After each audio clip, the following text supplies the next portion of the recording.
If you're interested in driving transformation within your business using technology, then today's episode is going to be a corker, especially if you're in the retail space.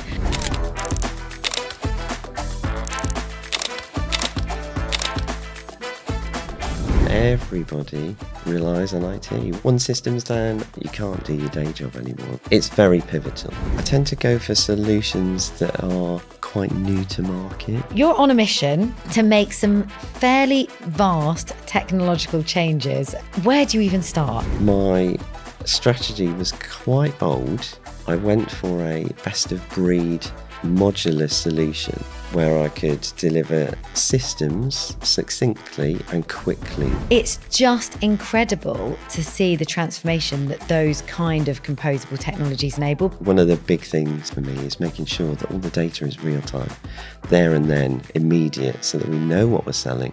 It's a massive game changer as a retailer. There's so much more to think about. If you're not showing up, then you're going to lose your audience to someone else who is showing up. It's disjointed. There's no clear path for the customer, and that's what I'm trying to do, make customer experience more seamless as well as the store experience. Any point in that retail journey, things get tough, I'm off to the next brand. Hey guys, and welcome to another, and I'm going to say, technological episode of Marketing in the Madness. Now, today with me, I have some, I'm going to say retail technology loyalty in the loyalty? No, retail technology royalty. I always royalty. When I try and get this, but maybe loyalty was the way I should have gone. With me today. So the lovely Richard Surman has led technological transformation projects for some major brands, Oasis, Reiss being two of them. But today he is leading the strategies, well, for actually quite a few brands. It was until recently just Crew Clothing. But now, Richard, tell me the others you're looking after. Yeah, that's right. So recently our owners purchased a number of other brands. So I'm now looking after Crew Clothing, Saltrock, Pringle and Ben Sherman as well. So some really heritage brands there that we now look after. And I'm just working on the transformation project for those as well as Crew now, which is very exciting. Yeah. So I'm going to get straight into the episode because, I mean, Richard's already given us the kind of spoiler alert. If you're interested in driving transformation within your business using technology, which, I mean, let's be honest, pretty much everyone is, then today's episode is going to be a corker, especially if you're in the retail space. So, Richard, before we start talking about what you're doing now, I always like to get my guests to, explain to my lovely listeners a bit more about themselves. So tell us about you and your career. Sure, yeah. So I actually started in retail. I went very rapidly through promotion at a little retail store called Road User that was a car shop similar to Halfords. So within 6 months of working there, I was store manager, and another 6 months later, I was the number 3 store manager in the business out of about 60 shops. And I really loved retail. I used to enjoy engaging with the customers, etc. And it got me out of my shell. I was a bit of a recluse when I was in school, and now I'm a bit more of an extrovert, as you can probably tell. So that gave me a good starting block. I then decided to try something different. I went into accountancy, did that for a few years, failed business taxation twice and thought, nah, that's not for me. And then fell into IT. So I've been in an IT career ever since, working for a number of retailers. I started off in a hardware software reseller, looking after their internal telephone system. Again, promoted quite quickly through that. Went on to a property agency, lived through the recession of 2009 there. That was a bit hectic. And then moved to London in 2010. Got a job at Oddbins as their head of IT. A similar approach, doing a digital transformation project for them. And then I've been in various retailers ever since, doing a similar role at sort of number 2 in the business for quite a number of years. So predominantly delivering a IT director's strategy for them, so they come up with the ideas. And obviously, I've always had the input to help deliver that strategy, but I've been predominantly pivotal to deliver it. And that's what excited me about coming to Crew, because that was the first opportunity to do that strategy of mine from scratch, which I thought was really, really exciting. And that's what attracted me to come and work for the business. Do you want me to talk about that strategy? Yeah, and how we've incepted it? Yeah, I think actually, we will talk about that. But I'm going to interject first, because by all means. What you've kind of highlighted to me in your description of your life and your career journey is the changes that you've probably seen across the sector. Because to my mind, there used to be quite a big disparity between, the CTOs, the CIOs, the tech, which wasn't kind of seen to be as cool, and the marketing and the business. Whereas, I am assuming across your career, you've probably seen and been part of some quite big changes in terms of how businesses operate, market, and how technology is seen within the businesses that you work at as well. Yeah, very, very true. Technology is constantly changing, and it's quite interesting to see how businesses react to it. The latest one is AI right now, but back in the day, it was like, going from physical phones to network-based telephony, and, going from virtualization, cloud-based, etc. And a lot of brands that I've worked for, some have engaged with it, others haven't. Take Reiss as a prime example. When I started, I'm wearing Reiss, by the way. There we go. Excellent. Very on brand. Good taste. Yeah.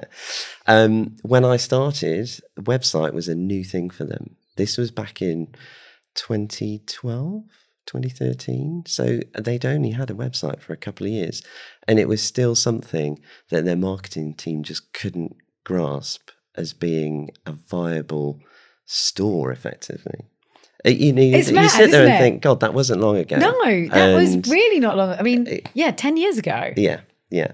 And obviously now everybody needs a website, even to the point where loads of businesses only have a website. And so it's been very interesting to see how businesses adapt and change to it. Sadly, I have been part of a few organisations that have unfortunately passed away, so to speak. The likes of Paperchase, Oddbins, Oasis and Warehouse. They were all in their version that they were when I was working there. They were great brands to work for. Luckily, most of them are still continuing to operate, but again in a different guise. So like Oasis is online only, whereas previously, there were 180 stores around the UK, which was great. Fantastic brand to work for. And I'm glad that it's still going, but it's sad to see the demise of these retailers over the years. What do you think? I can tell you what I think, but this isn't about me, Richard. This is about you. Okay. What do you think has driven that? Is it because they didn't make the changes or adopt certain technologies quickly enough? Like you've been, and hopefully you're allowed to talk about some of this. I always ask the risky questions, but what do you think? What do you think brought them to that demise? I'd say to an extent, you're quite right, not moving with the times. You have to, as any retailer knows, you have to keep adapting. You have to keep listening to your customer demands and making sure that you're meeting what they expect from you. If you churn through the same stuff every year on year, it's going to be great. It's going to be profitable, but it's only going to take you so far. You see it in a lot of retailers. Your customer demographic gets older and older and older, and you have to appeal to a new generation and make sure that you are keeping it exciting and invigorating. And that's really why marketing is very, very important to any retail business, because they have to be there at the forefront, making sure that they're using all types of socials, getting their name out there. They always say that any publicity is good publicity, which is quite true, really. Get your name out there, get the brand known and recognised. Customers will follow. Yeah, you've got to constantly be present in order for customers to adopt you. Like the amount of new brands that I am surfaced now on social media, because that's pretty much outside of the real world, where I live and breathe and where I do my shopping. Very rare, sad as it is, although I am actually going to go to the pop-up Nadine Marabi store after this to try and find an outfit for an awards dinner. And I actually wanted to go in store and try this on because, it's a big investment. I may even end up not buying something. I might rent something on her or by rotation. But, I think...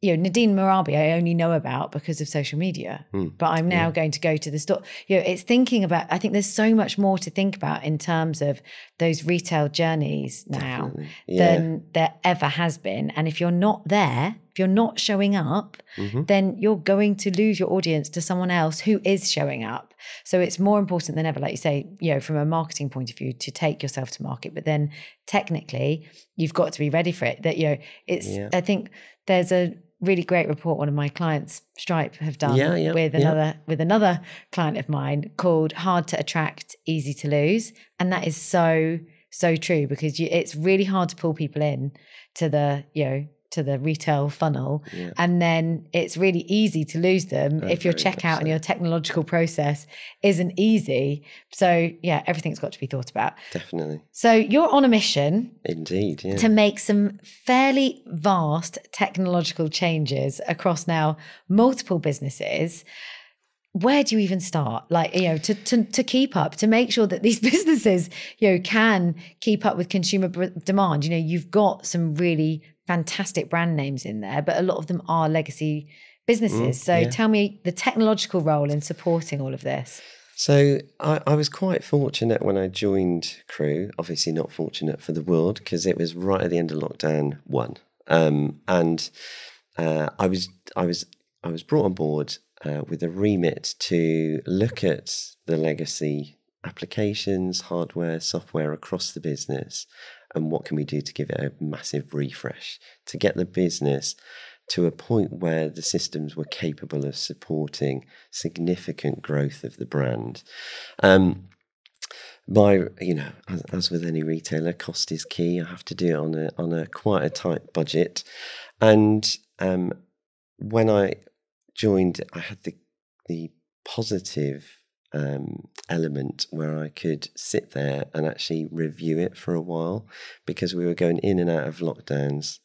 I was keeping the lights on for a while, but also in the background talking to loads of suppliers, loads of retailers, and looking at what they were doing well, what they weren't doing so great, what technologies were out there, and start to formulate a plan of what I'm going to deliver. So I had like a 6-month window where I could actually sit back and actually plan it out in a bit of a good, functional way, which I then delivered to the board. They signed it off, which was really good. And then everything went a bit haywire after that, because I then had to adjust it all because of loads of other priorities within the business changing and adapting. So the core elements for me that I was trying to achieve from the strategy was I didn't want to look after any infrastructure anymore. We had servers in data centers that we were looking after and operating. I had employees in-house that were having to keep updating them, keep switching them off and on again, make sure that they were working as expected. I had applications that were dated, that were very manual. You had people within the business downloading stuff into Excel from one system, converting it, loading it into the other one. And it's like, why are you not automating all this? But our systems were struggling to keep up with the times. So my strategy was quite bold. I went for a best of breed modular solution where I could deliver systems succinctly and quickly to the business. So with our existing platform, if we wanted to replace the whole thing tomorrow, that's a good 3-year project and quite a big price tag. And you don't see anything until you've got to the end of it. And I didn't want to do that for the business, because it's like, well, we're not going to see any achievement. We're going to have to continue to operate the old system. I'm going to need a bigger project team to work alongside that. So we started to deliver it piecemeal across the last 3 years, namely things like a new product system, a new stock system, a new tablet point of sale system, which was more mobility for our store staff. And we're in the last throes of it now, which is our new finance system that's just in testing at the moment, which is really exciting. We do still have the old systems in the background that we still have to operate, and we have to interconnect them. But the beauty of it is we're starting to show real benefit to the business, and we have been over the last 3 years, which is really exciting for pretty much every employee in the company, which has been a very, very positive journey. I talk about this a lot every day of my life, because most of my clients are composable, headless. There's lots of different terminologies for these technologies now, but composable, headless, all part of the Mac Alliance. So a lot of the campaign, I look after the tech companies and do their go-to-market campaigns to try and, show people like you what they can do and how they can help you. But it's just incredible to see the transformation that those kind of composable technologies enable, because I spent a huge part of my career working for digital transformation agencies that were delivering these more, waterfall, old school projects that you've kind of referenced, where it was a huge, like you say, 2 year, 3 year, sometimes even longer project to get them onto this huge monolithic, platform where everything had to change at the same time. And you just, I don't think, and it's what I guess kind of falls back into the question that I asked earlier, that is sustainable anymore, because businesses can't wait that long. Technology is moving at such a pace. Consumers' expectations are moving at such a pace that actually those larger systems that take so long to implement just aren't practical for businesses anymore. No, indeed. By the time you've put it in, you have to start thinking about what you're going to do to replace it. Yeah. It's a bit archaic without a doubt. And don't get me wrong, those sort of platforms do work for certain sizes of business, but you have to look at what the business needs to achieve, what their goals are, and how you're going to help them deliver that with the systems that you are introducing to them, because it is a huge investment for any business or operation, and we need to be confident that what we're delivering is the right platforms for us. One of the big things that's very key and important for me is making sure that all the data is real time, that it's flowing succinctly throughout all of our platforms, and we don't have to worry about that system's not getting anything for the next 30 minutes so it doesn't match the other systems. I want it to be all there and then, immediate, so that we know what we're selling, we know where we need our stock to be, and things like that, which is really, really good. And it's a massive game changer as a retailer. Yeah. Do you particularly look for tech platforms that play nice together or that work together? A little bit. I do tend to go for solutions that are quite new to market. Love that. Early adopter, Rich. Yeah, I do that quite a lot. And I like that because I can then develop this platform a little bit as well to meet what we need as a business. And most of the partners that I'm working with are on the journey with me because they're incepting new solutions. They're trying to get it out to market. I like to think I'm a bit of an advocate for them to actually help sell their products to other retailers as well. Because I want to be at the forefront. I want to show this new innovation and prove that it will actually work as well. Because there are, again, a lot of old school systems and old school people that just want to do the same thing day in, day out. And they're not really changing the record. We need to stay at the forefront, in my view. IT is quite exciting. It is. Who knew that IT was this exciting? Exactly. The things that you guys are working on really now, and I think we took this for granted for many years and didn't really, maybe until 5-10 years ago, didn't really realize, actually the technology and the IT is what powers absolutely everything in today's world. Yeah, it drives the business.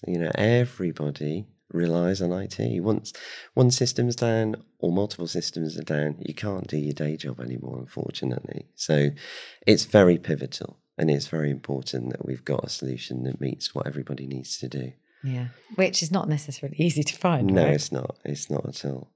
And this is where my concepts and solutions are starting to come into fruition now, because we are bringing all these other businesses onto our platforms. And it's starting to show that we can do it quite easily as well. Previously, I've split companies up. So Oasis Warehouse, Coast and Karen Millen were all on the same platforms. And I broke them up into separate solutions on the basis that they wanted to sell parts of the business off separately. And I had no end of issues trying to segregate the data, figure out whose systems was what, and where it should all sit. Whereas now I'm sat here going, okay, great, you've got that data. We'll just convert it a little bit, load it up. We'll still have it flagged as your data. So if I ever need to, I can get it out very easily and deliver it elsewhere. But the initial integration piece is starting to prove its worth in how easy it is to do, which is very good. It's interesting, isn't it, how it's moved from everyone wanted a one-size-fits-all solution way back when. I want one platform to do it all, one place, because it's all connected.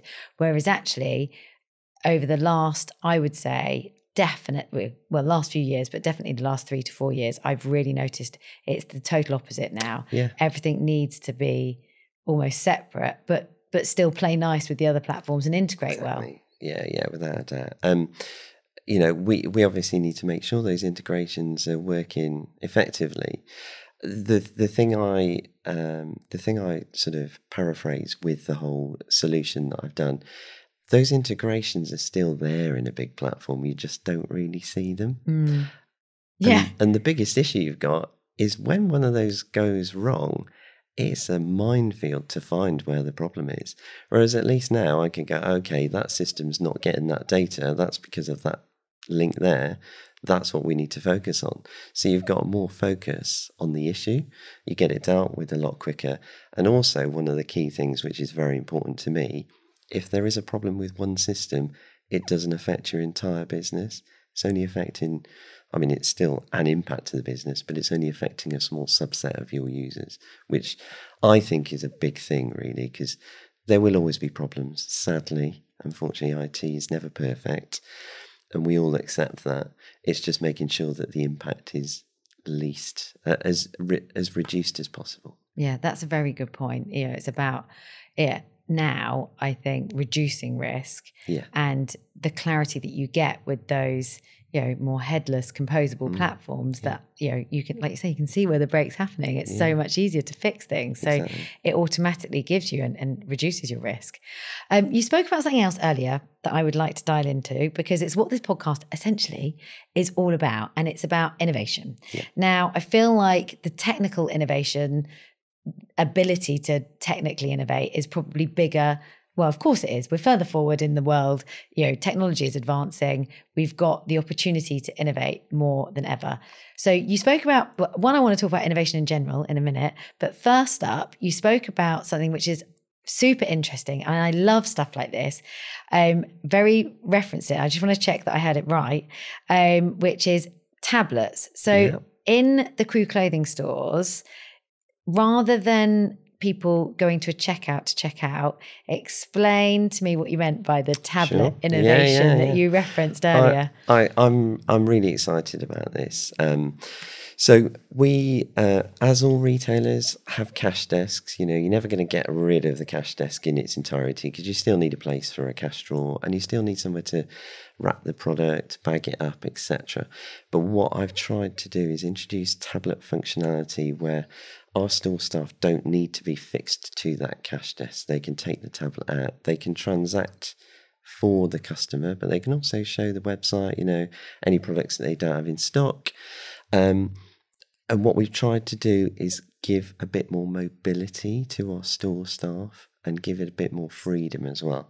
And one of the big things for me is everybody nowadays is used to using a phone and a tablet. It's run of the mill. Why can't we do that in business as well? Everything that they use in the store is now app driven. They've just got their little apps on their desktop that they just click on, opens up. They've got a log on. It's automatic. It's all facial recognition and stuff like that. So it's nice and secure. But people are used to it. So the training is significantly reduced for new staff, which is really, really positive. It means that people can just crack on with the job without the worry or concern that they're not going to be properly trained on how to use it. And the systems guide them through the processes very easily and quickly. The initial concept of it, I did for events, because we sponsor a number of sporting events like Henley Regatta, Queen's Tennis, etc. And it was after COVID, and we needed a mobile solution that we could just drop in, sell some product, and then move on to the next one. And it went down so well, that's when we thought, okay, this is going to be good. Let's get this into our stores. So I then did a proof of concept for stores and delivered it from there. And we're just constantly evolving it, which is really positive. We've just integrated gift cards to it. We've put cash onto it as well to completely get rid of our tills in store. So everything is now tablet driven. We're also hooking it up to the website. So if you come into a store, we haven't got all the products you want. You can still buy it. And then that one product out of the 4 in your basket, we can just order it from the web. It'll get delivered to you. Yeah. But for the customer, it's one transaction. Yeah. Whereas historically, most retailers would go, well, I'll sell you these, but then we'll have to place an order on the website for that one. And it's completely separate. It's disjointed. There's no clear path for the customer. And that's what I'm trying to do, make the customer experience more seamless as well as the store experience. I love that. I've started to experience that a lot more, by the way. Space and K also do that, I think. Yeah. I'm pretty sure they do it in one transaction. And it just makes life so much easier. Like you go in the store and if they don't have something, I've tried it on the other size or in the Space and K, situation. I know that I want to buy that product, but they don't have it. And I'm buying some other things, one transaction, and it's usually with me within a day or two. I mean, but that's the problem that retailers have also, is those that aren't doing it. As a customer, I'm becoming used to that now. So if somewhere doesn't do that, that almost puts me off buying from them or shopping with them again, because it's not as seamless. Indeed. So this is why technology, the innovations happening in technology, you've got to, especially in retail, you've got to be ahead of the game, because at any point in that retail journey, things get tough. I'm off to the next brand, and there's another brand, marketing to me on Instagram through influencers or whatever they're doing. Yeah. And, Instagram's supposed to be dead now, isn't it? TikTok, wherever it is that I'm living and breathing online. And then I'm off to the next brand and they give me a better experience and then I stay with them. So you've got to, technology is seriously powering, all of this. If you want to keep your customers, you've got to be ahead of the game. Yeah. You've got to keep them happy, and you have to appeal to a wide generation of audience. Yeah, that's the other thing. There's lots of us now, isn't there? Exactly. With all slightly different buying behaviours. Well, on that, I'm going to be mean. I like to ask mean questions. Obviously, Crew Clothing is a bit more of a heritage brand. Yeah. But you've been doing some, interesting things. And I think now, it's just mad how brands can blow up on TikTok and with the younger generations. But I know this isn't necessarily your space, but are you doing things as a business to kind of engage those younger audiences? Like you say, people are, growing old and, leaving and, dying, sadly. But, people are, your audience is changing all the time. So what are you guys doing to make sure your kind of heritage brands stay relevant? So, we were probably a little bit late to the game on a number of social side of things. We are putting a lot more focus in it these days, and it's probably been about the last 12, 18 months or so that it's really started to take off for us. We're putting more focus into Instagram, TikTok, etc. TikTok's quite a new one for us. We've only been doing it for about 6 months, but it is starting to explode, and you start to realise a little bit of effort goes a long way, and you can just start to build in it, which is really, really positive. And the brands are all starting to realise what the capability and the power of it is. So obviously, as with everything, it's constantly evolving. We need to make sure that we keep that appetite in the business to continue to invest in these technologies, and also invest in our staff to look after and operate them. Because you can't just set up an Instagram account and expect to feed it the same videos or imagery that you're going to put on the website. It has to be fresh, it has to be new. And we need to make sure that we keep changing it and developing it as well. One of the things that our owner is very, very keen on is keep things fresh, give me new ideas. If it fails, I'm not going to moan at you. There's going to be something in there that will be successful. And this is the one thing we're trying to instill in the business to all of our staff, particularly from a sales and marketing perspective. Let's think of some new ideas. Let's think about what we can do with the brand, make it more appealing to other people, which we haven't historically done. We've had we have marketing campaigns, etc., and they work really well, but it's starting to think a bit more outside of the box and be a bit more bold in what we're trying to achieve. I can't really say a lot on that side, but there's some exciting stuff coming. Oh, well, I have to get you back on to tell us all about it. And I think that's the thing, isn't it? You've got to be brave. You've got to be continually investigating new platforms. You've got to be, playing with all these things yourselves on socials, because there'll be other people that are investigating and implementing these things if you're not. So how do you stay ahead of the game, Rich? Where do you go? Where do you learn? How do you make sure technologically you have the knowledge to have the power? Yeah, sure. So a lot of it is networking. I talk to a lot of my peers, see what they're up to, see where they're heading. Staying on track with technology is a massive thing. You've got to make sure you're out there talking to people. I go to trade shows, etc. I go to evening networking events just to understand what other suppliers and retailers' pain points are, where they're heading, what their direction is. I don't just look at retail, though. I have to look outside of that as well, because there are loads of new technology coming in from other sectors that could be leveraged in retail, but nobody's looked at it. And that leads back to the thing I said previously, where people do tend to stick with what you know, whereas I like to not do that and go a little bit left field. And staying ahead of the game is very important to make sure that you are at the forefront. That's my view anyway. We do it really well in some aspects. Because of priorities, we don't necessarily do it well in others. AI, for example, is one thing that we really need a lot of focus on, but we haven't yet. And that does concern me a little bit, that we're a bit behind the curve, but I know it will come. And also, I think there's a lot out there that we can deliver really quickly in that field. So it doesn't concern me yet, but we do need to get on that track. Yeah. Oh my God. I mean, AI, I know people are probably bored of hearing about it, but I bloody love it. Yeah. I find it so exciting. I mean, I am a bit like you. I love playing with these new technologies, and we're in the B2B space, so I'm now using more AI tech than probably any other kind of tech that we use. But I just find it so fascinating, and the things it enables us to do as a business more quickly, more efficiently, and better. More insights, more knowledge. Oh, it's just incredible. So it is. Times are changing. Indeed they are. Yeah, very rapidly. Very rapidly. So when it comes to technologies, my last very technical technology question is, because we spoke about where you go to learn, but are there any, I mean, again, you may not want to answer this, but I'm asking it anyway. What technologies are you investigating? What technologies are you deploying that are really awesome, that are really helping you guys innovate? It's a very good question, actually. I told you that, Rich. You're going to ask me questions. That's all good. But we want the listeners want to know. They want to. They want to, exactly like you say, listening to your peers. We want to know the things that you're doing right now that are really cool and a bit different. So I'm going to be a bit boring now. One of the really exciting things I'm very keen on is our networking capability at the moment. What I'm trying to deliver across the network is, why do we need to have, a fixed office?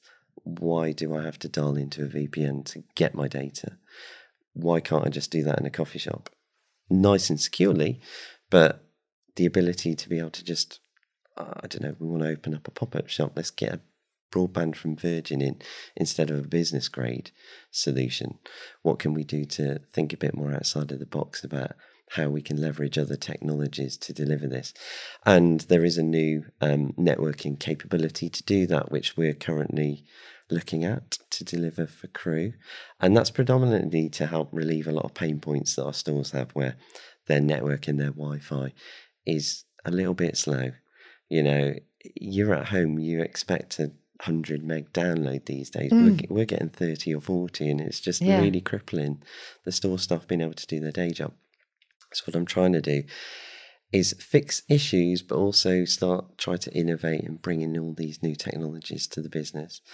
We're obviously looking at our digital side of things quite a lot at the moment as well, trying to see what we can do to refresh our front-facing website and the associated platforms that surround it.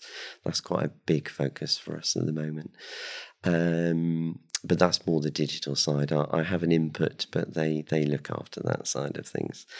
And then completing my strategy really has been quite a bit of a distraction of late, especially with all these new brands coming on.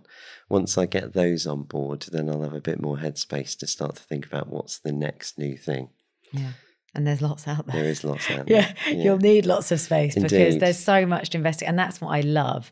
I mean, I never would have thought of myself as someone that loves technology. Like 10 years ago, I'd go, oh, technology is boring. Yeah. But I bloody love it. I find it so fascinating. I just think, you know, master technology or master AI, or it will master you. I feel like, you know, whether you're in a tech-focused role or not nowadays, we all need to be aware of what's going on and at the forefront. And a bit like you said, you know, stay ahead to get ahead, because otherwise, if you don't know, someone else will know and you'll get left behind. Yeah, very true. Rich, thank you for joining me. Lovely to be here. I'm going to end this lovely recording now. And for those of you watching, listening, I'm going to let you know, I'm going to timestamp it, because today actually is International Women's Day. So I'm joining Rich after having hosted a fantastic event at the Gherkin this morning with some very inspirational women. We are going to have some content coming on the podcast about it. I don't know what the order is, so if that's already come out, apologies, guys. But because it's International Women's Day, even more so than ever, I always record some separate content. So I'm going to say goodbye for now. We're going to end this, and I'm going to ask you to subscribe so that you can join me next week, where I'll be publishing another episode with Rich, which I'm just about to record, to be fair, where we're going to discuss some of the things Rich can do, people can do, and businesses can do to change the dial and make our working world a fairer place, especially for women, because it's International Women's Day. And I love talking about this anyway, as you all know. So thanks, guys. I really hope you enjoyed today's episode. If you enjoyed listening to Rich, he's going to be back with me next week talking about female empowerment, because actually men are more important in this mission than women are a lot of the time.